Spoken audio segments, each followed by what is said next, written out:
What's up, genderqueer gang? This is Quinn, and it's Tuesday today. The question is, when you accepted your trans or gender variant status, did you let go of certain aspects of your personality, mannerisms, or interests in order to appear a certain way or to be less of something? And was it hard to let go of your previous identity? Pardon the rain, I'm making this video in my car real quick while my wife gets her nails done. I was actually just talking about this today with a fellow trans guy friend of mine, and I was sitting on the balcony. We were out there talking, and I was crossing my legs like at my ankles, like just crossing my ankles, I guess. And I kept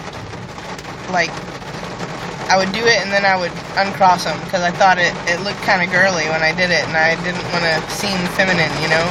And I did it so many times that I'm like, man, why am I worried about that? It's just crossing my legs. Like, guys can't cross their legs at the ankle? Is that a thing now or something?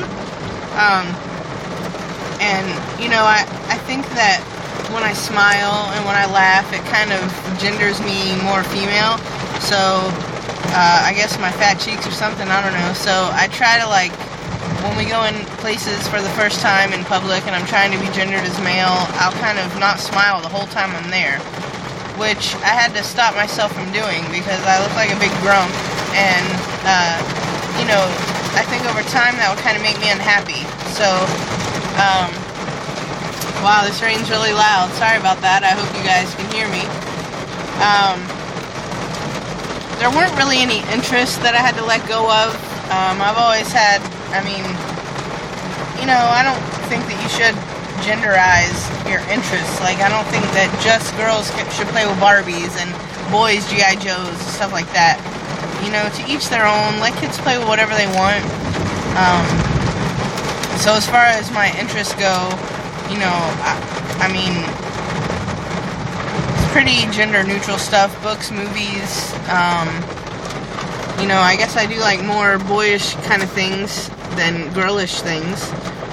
Girly things. Not sure if girlish is a word.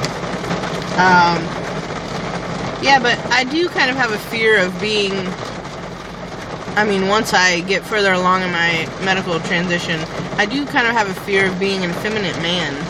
You know, no offense to any effeminate men out there, but I just feel like, you know, when I identified as female, I was kind of like tough and butch, and now I just kind of, it's just like a stupid fear of mine that I feel like after I transition, you know, I hope that some things that I was cultured as a female, you know, don't come through in my mannerisms. And I don't know if that's a valid thing to worry about or not, but, you know, it's definitely on my mind. When my wife and I go out to dinner and she says he, I automatically go like this and like hunch my shoulders forward to minimize my chest. And I shouldn't do that. I should just be comfortable and not think about shit. But, you know, sometimes you get inside your head and you can't get out.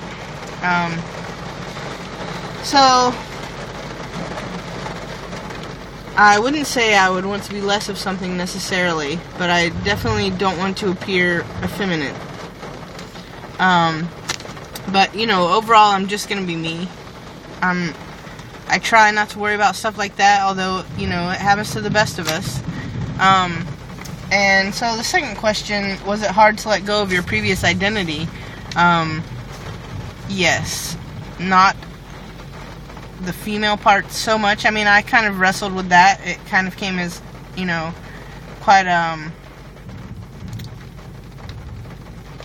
don't know, I guess I could say it kind of rocked my world. Like, it was a lot to wrap my head around, thinking of myself as a boy, even though I've never been feminine, you know, I've never truly embraced being a girl, but it was just, that's all I had ever heard of or known from myself. So, of course, it's going to be weird to call myself something I'm not used to calling myself or not used to hearing. So, letting go of my previous identity, I think, was harder in the fact that I kind of had to let go of, like, my lesbian community, which you know, I still have lesbian friends and stuff like that, of course, but just that sense of, like, being a lesbian that I had come to think that I know. I can't even talk today. I thought I knew how that felt to be a lesbian. You know, that was as close as I came to ever feeling accepted and ever fitting in, but it wasn't quite right. And I kind of always had that feeling that I knew it wasn't quite right. You know, I didn't feel like everyone else felt. At least I thought, you know, from my perspective, that I didn't. And now that I'm trans, you know, it's kind of worse. Like, I feel more divided from my lesbian friends. I just feel like they can't relate, you know, like, all of a sudden you're kind of, I mean, not that, you know, lesbians are a bunch of man-haters, but I kind of feel like I'm joining the other team, for lack of a better word. Like, lesbians are women who love women, and I'm no longer a woman, although I still love women. So I feel like maybe some lesbians think it's cool, but on the other hand, some lesbians don't really know how to kind of identify with me or relate to me. So it was kind of hard to let go of my lesbian identity, you know, the whole Melissa Etheridge, Tegan and Sarah, you know, thing. I find myself, you know, every once in a while going to make a lesbian joke, and I'm like, oh, wait, I can't do that anymore. Yeah, so it's always hard to let go of a preconceived notion you have about yourself. But, you know, in order for you to be a more healthy version of you, sometimes you have to embrace change. So yeah, I guess my advice would be, you know, just try and be yourself. I know that it's hard, and especially once you start testosterone, it gets a little harder there in the beginning, at least in my experience right now, as far as socially and how I'm perceived. So I would just say, just keep your head up and find your confidence, which I admit, you know, I've probably found about half of it. I'm not there yet, but I'm working on it. Just be yourself. Be true to yourself, and who you are will come through.